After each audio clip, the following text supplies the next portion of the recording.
Merci d'être présent pour ce nouveau rendez-vous des maternelles d'Afrique qui parle de la famille dans tous ses états. Et c'est maintenant. Aujourd'hui, en Maternelle d'Afrique, nous irons à votre écoute pour échanger sur la césarienne.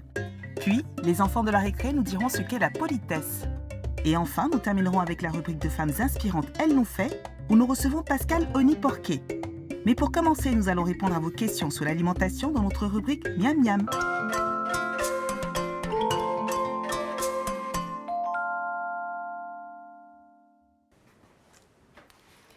Aujourd'hui, je vais répondre à la question de Lily qui nous écrit depuis Pointe-Noire en République du Congo. Alors, qu'est-ce qu'elle me dit? Salut Angela, je viens de commencer la diversification alimentaire pour ma fille de 7 mois, mais je me demande toujours comment savoir si elle a assez mangé. Ça, là, Lily, ça, c'est les questions de bonnes Africaines que nous sommes. Toujours, est-ce que tu as mangé? Tu as assez mangé? Mais mange, non. Ça, ce sont nos questions.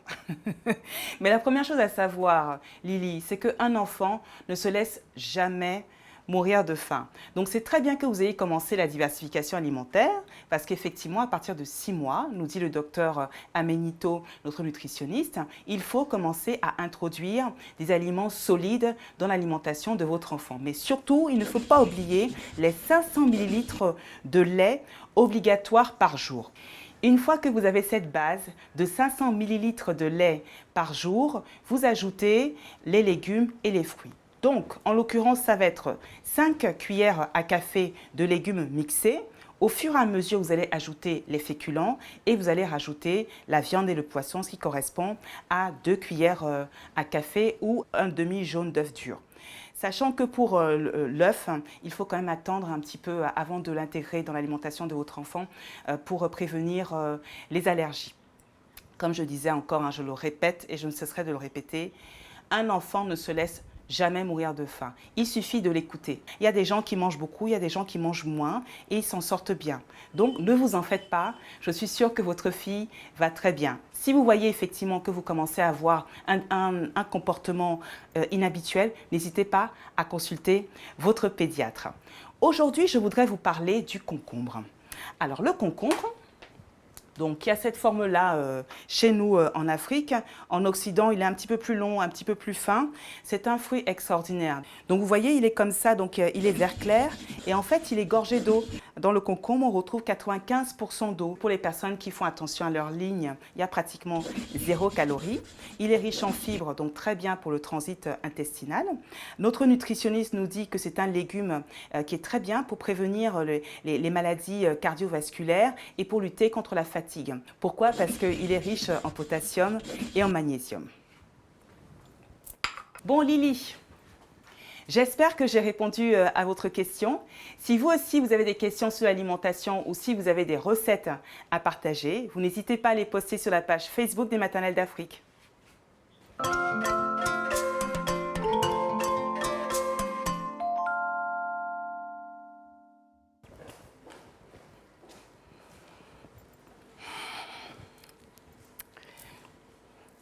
Alors pour mes 2 enfants, j'avais un projet de naissance.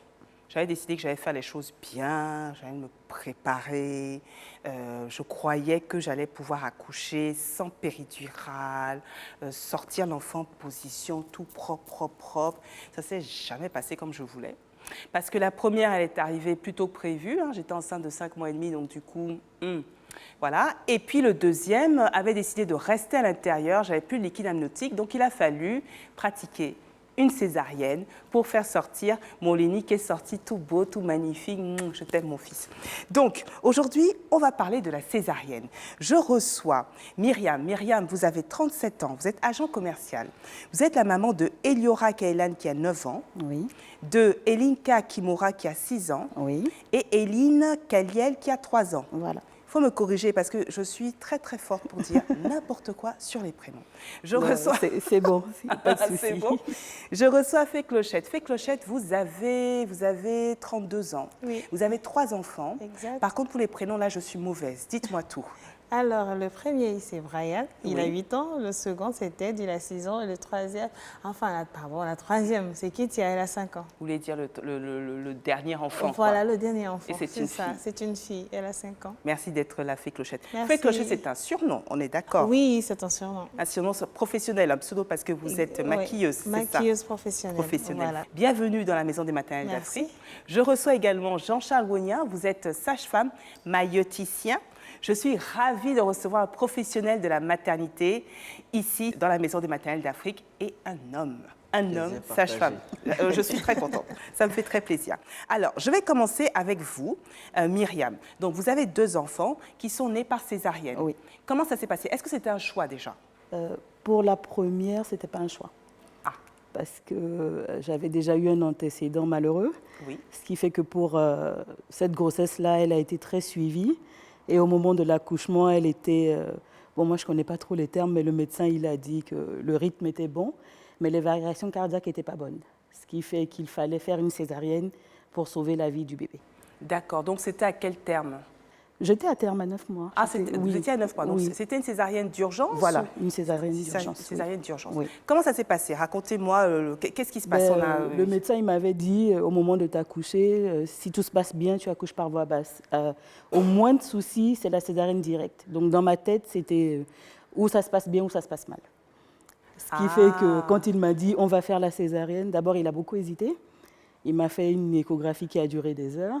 Ouais. Et je lui disais, mais dites-moi, parce que moi je veux tout le temps qu'il me dise tout ce qui se passe. Alors il m'a dit, mais on va te faire la césarienne. Je lui ai dit, ben, je suis prête. Je comprends. Et pour vous, Fée Clochette, pour les 3 enfants, comment ça s'est passé? Le premier bébé, c'était prévu une voie basse, hein, naturelle, normale. D'accord. Tout allait pour le meilleur du monde, comme on dit. Et le jour de l'accouchement, qui était prévu, enfin, au terme médical qui a été déjà donné, je me rends à l'hôpital et il n'y a rien. C'est-à-dire que je suis en travail, mais je n'accouche pas.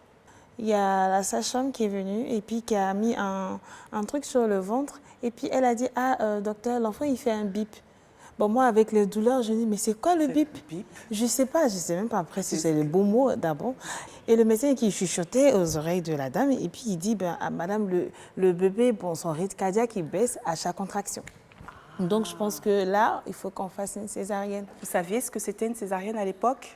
J'avais aucune idée, j'avais fait aucune information, rien, aucune recherche. C'est vraiment sur le tas, on dit une césarienne, ça veut dire quoi? C'est pas par voie basse, c'est par voie haute. D'accord, oui, alors par voie haute, c'est quoi? On va sortir par là, le bébé.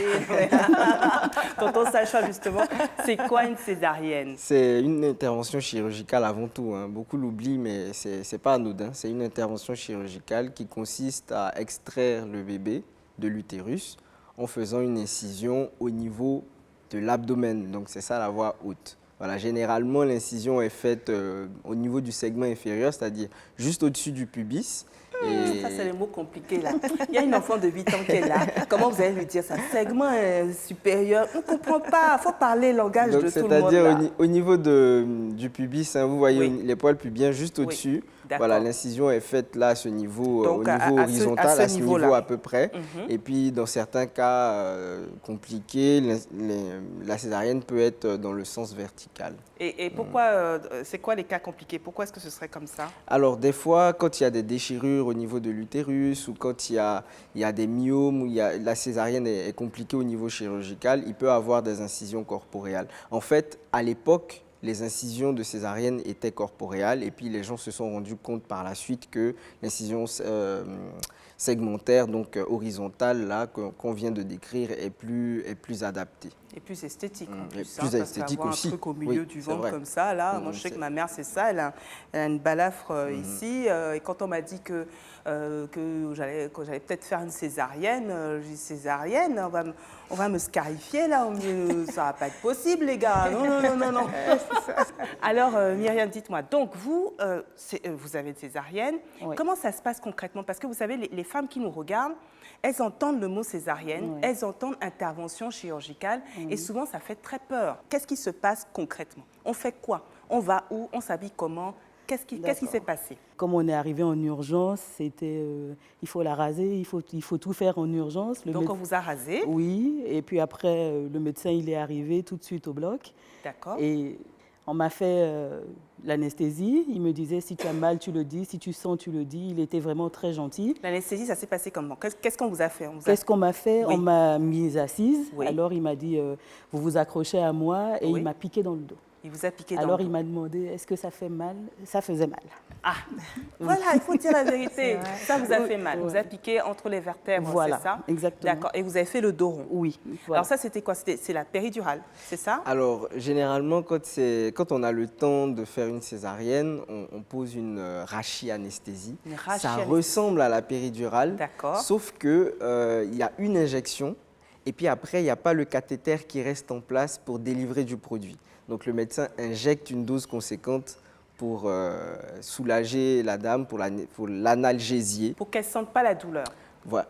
Alors, pour une césarienne, c'est vrai que le niveau, ils disent dans le jargon des anesthésistes, le niveau est plus haut que pour une péridurale classique. Donc, une césarienne ne doit pas faire mal.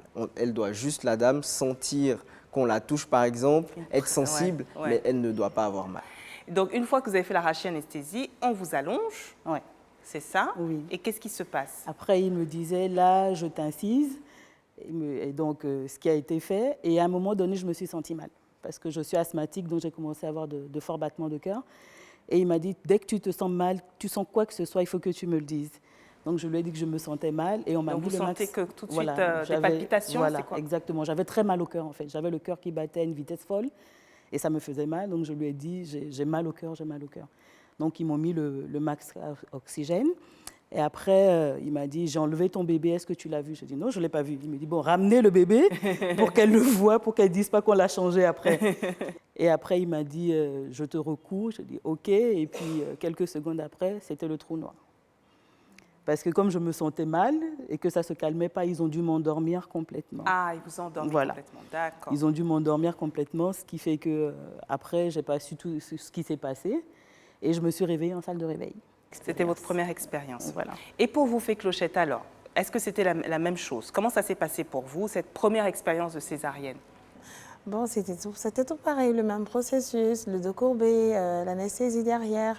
Voilà, en ce moment, moi, c'est vrai que j'avoue intérieurement, j'aurais voulu voir tout le processus et demander mon bébé et tout, mais juste après l'anesthésie, moi, je me suis endormie ouais, direct. C'est vrai? Ah oui, direct.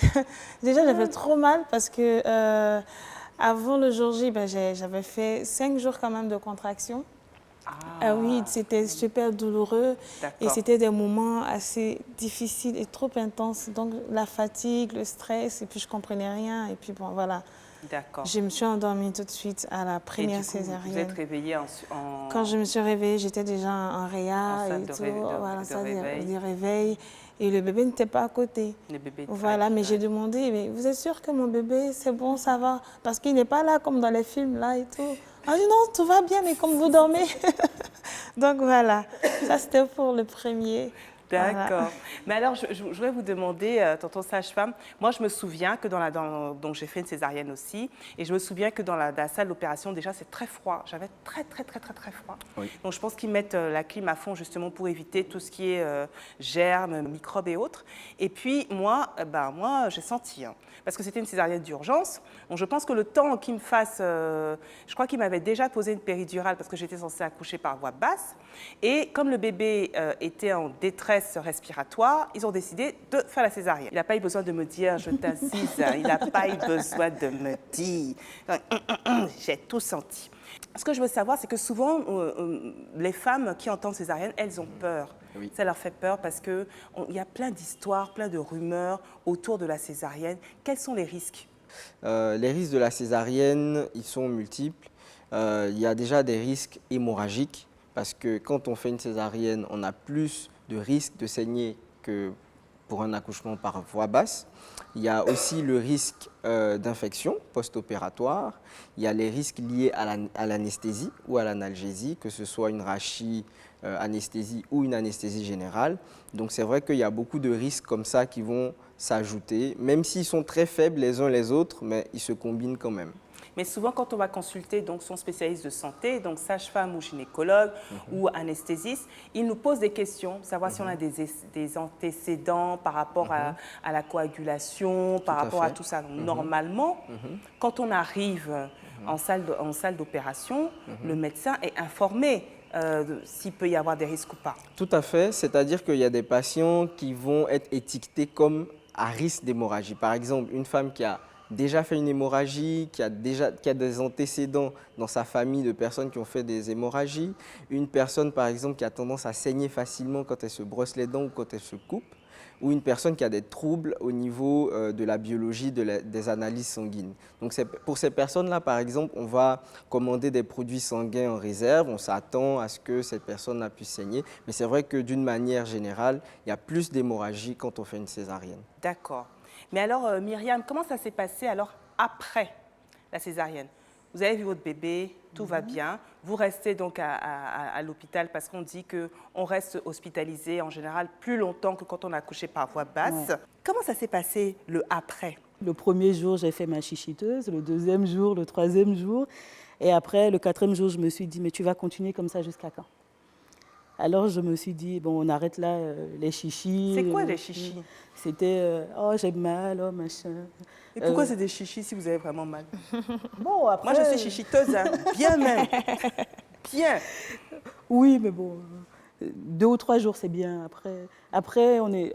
En fait, moi, j'étais un peu fatiguée de tout le monde qui avait autour, en fait. Il faut que tu fasses comme ça, il faut que tu fasses comme ça. Donc, arrivé à un moment donné, je me suis dit, c'est bon, c'est bon. Il faut que... Mais qu'est-ce qui faisait mal? La plaie? Non, non, pas la plaie. Quoi? Moi, ce que j'ai eu, c'est d'horribles maux de tête. Ah. Oui, 2 jours après, j'ai eu d'horribles maux de tête. C'est ça, voilà. Est-ce que vous avez pu allaiter? Oui. Vous avez allaité tout de suite, une fois que vous êtes réveillée? Une fois que je me suis réveillée, on m'a montré la bonne méthode, il faut le tenir comme ça, il faut faire comme ça. Après, j'ai commencé, pas de lait, on m'a dit, il faut boire de l'eau. Ah. Donc, j'ai bu beaucoup, beaucoup, beaucoup d'eau. Et après, c'est venu tout seul. Après, c'est venu tout seul. C'est venu tout seul. Et pour vous, Fée Clochette, comment ça s'est passé l'après? Vous vous réveillez, à un moment ou un autre, on vous apporte votre bébé quand même. Oui. Et donc, comment ça se passe? Est-ce qu'il y a des douleurs ou pas? La douleur au niveau pubien, c'était... J'avais jamais eu autant mal en fait de ma vie. Voilà. Voilà. Ça, je comprends ça. Franchement, j'avais jamais eu autant mal. On n'a pas eu le même médecin. Après, j'ai dit, mais comment je vais me lever? Mais c'est comme si on me demandait de faire des abdos, quoi. Parce que, comment là, je me lève? J'ai mal. On dit, ben, tu es femme. Je dis, ah. Et puis quoi? C'est trop, non? Ça ne va pas se déchirer, ça ne va pas se réouvrir.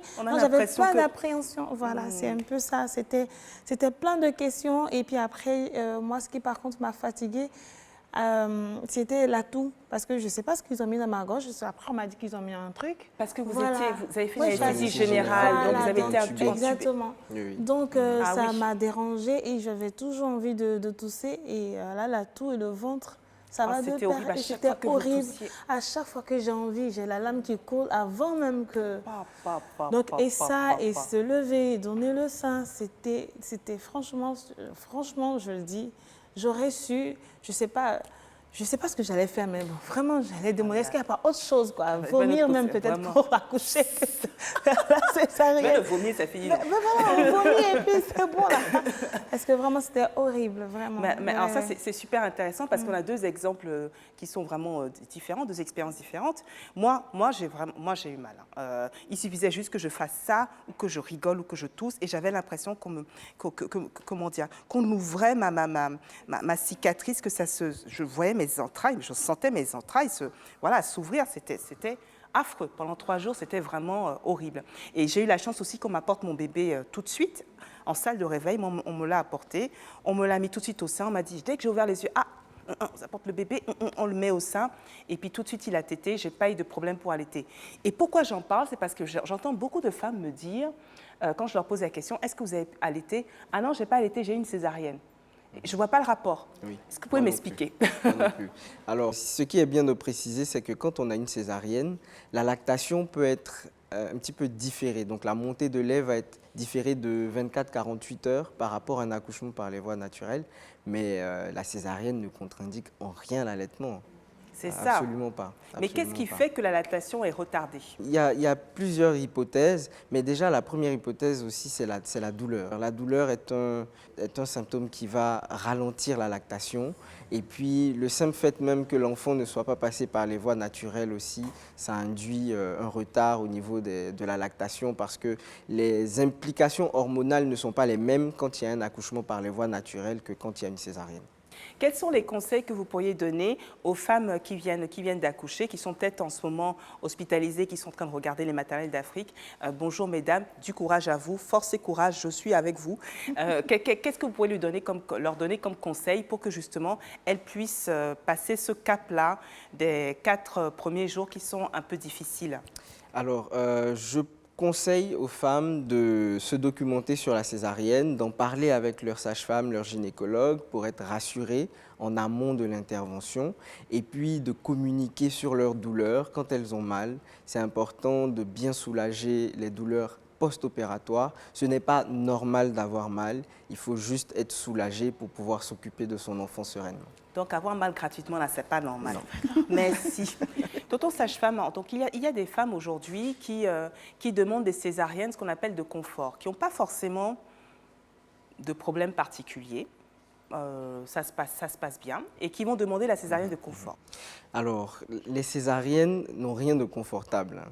Donc vraiment, il y a un travail à faire au niveau de la sensibilisation des femmes et de la sensibilisation même des acteurs de santé. C'est déplorable aujourd'hui de voir certains médecins, certains professionnels de santé encourager la césarienne de convenance. C'est quelque chose qui doit être discuté avec la patiente dans des cas particuliers, précis, où il y a des histoires de vie très particulière, on peut comprendre une césarienne de convenance, mais la règle générale doit être la priorité à l'accouchement par les voies naturelles. Donc encourager, préparer les mamans, leur expliquer comment ça va se passer, éviter les plus possible les petits bobos post-accouchement, parce que tout à l'heure quand on discutait hors émission avec Myriam, elle nous expliquait qu'elle avait une expérience malheureuse en accouchement par voie basse, ce qui a fait qu'elle a une préférence pour la césarienne. Mais ce que vous voulez dire, je suppose, vous l'avez déjà dit quand on a commencé l'émission, c'est qu'il ne faut pas oublier que c'est une intervention chirurgicale. Donc c'est une opération, ce n'est pas du tout anodin. Tout à fait. Et donc, qui dit intervention chirurgicale dit forcément risque. Donc faisons attention quand même. Ben, j'entends bien. Merci beaucoup en tout cas. Merci Fée Clochette pour votre témoignage. Merci à vous Myriam. Vive le Togo. Je dirais toujours vive le Togo. Quoi qu'il arrive, je vais me fatiguer avec ça. Merci tonton sage-femme pour votre expertise. Je vais recevoir maintenant une femme inspirante, mais avant ça, la récré.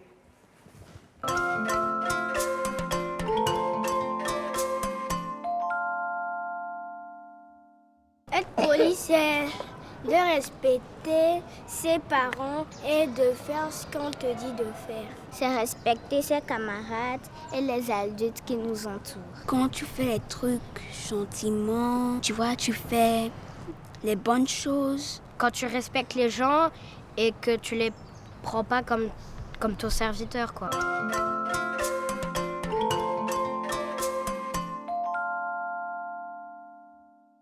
Bonjour Pascal. Bonjour. Là, c'est un grand moment. Parce que cette dame, ça fait un moment que je lui cours après. Je l'invite à la maison des maternelles. Elle me bichonne comme pas possible. Chez elle, au Bushman, un très très bel endroit, mais vraiment, le Bushman, c'est un endroit extraordinaire en Côte d'Ivoire et à Abidjan. Merci. Comment vous est venue l'idée de construire cette... c'est quoi? C'est un lieu magique, c'est même pas un hôtel. Comment on peut décrire cet endroit? C'est une maison, je pense, tout simplement. C'est notre maison. C'est très personnel. Et en fait, je suis toujours ravie quand je sens que vraiment tout l'amour qu'on a et l'énergie qu'on a mise dans la conception, la réalisation, et aussi c'est notre bébé qui grandit. Là, ça fait 4 ans qu'on est ouvert maintenant. Et que tu puisses là le ressentir, je suis très heureuse. Ah non, mais vraiment, vraiment, parce que pour tout vous dire, je suis tout le temps au Bushman. C'est vrai.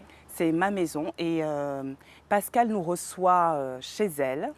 Il y a un état d'esprit, il y a une ambiance, il y a un univers. C'est une œuvre d'art en fait. Je vous invite vraiment à aller visiter, à aller dormir, à aller manger, à aller boire un verre au Bushman. Merci. J'adore. Merci. Le Bushman, ça a été construit avec votre mari? Exactement. Donc mon mari Alain, qui est diplomate, mais pour moi c'est un artiste.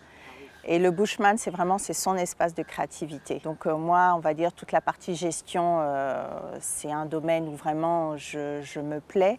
Mais par contre, il faut pouvoir suivre sa créativité. Et Pascal, vous êtes de quelle origine? Vous êtes métisse? Métisse, ivoirienne. Oui. Papa est ivoirien et maman est française. Et vous êtes très proche de votre maman? Oui. Et je sais que vous avez une fille aussi. Exactement. Dont vous êtes très proche. Exactement. Votre fille est arrivée dans des conditions particulières. En fait, j'ai accouché à 7 mois moins 2 jours. Mais on va dire qu'à la fin, tout s'est bien passé. Donc c'est une battante et on voit aujourd'hui que voilà, c'est une enfant merveilleuse, pleine de santé, voilà, pleine de vie et de santé. Donc les débuts pour les prémas sont un petit peu, comment je vais dire, plus difficiles pour la maman qui est assez anxieuse parce qu'on a la pression des médecins, voilà, elle est en retard, il faut rattraper le retard, mais bon, ça s'est bien passé. En fait, on dit qu'elle est en retard, mais en fait, elle est en avance. Voilà, exactement, exactement, c'était ça. Ce qu'il faut savoir, c'est que pour les prématurés, en général, ils peuvent avoir des difficultés respiratoires, ce qui, heureusement, comme je dis, elle était prête, n'a pas été son cas. Donc elle allait très très bien. Moi, ça a été un peu plus compliqué. J'ai dû mettre 1 an pour m'en remettre, mais ça m'a permis de rester très très proche de ma fille la première année. Mais voilà, 17 ans, tout va bien. Voilà, elle est en pleine forme et puis pleine d'énergie. Alors Pascal, sincèrement, merci d'être venue au Maternelle d'Afrique. Vous savez que cette rubrique, c'est ma rubrique préférée. Elle s'appelle « Elles l'ont fait ». Nous recevons des femmes inspirantes. Est-ce que vous avez vu comment Pascal est magnifique? De la coiffure, de la robe, des chaussures, c'est la promotion de l'africanité, c'est ça que j'aime. Je vais très bien avec vous.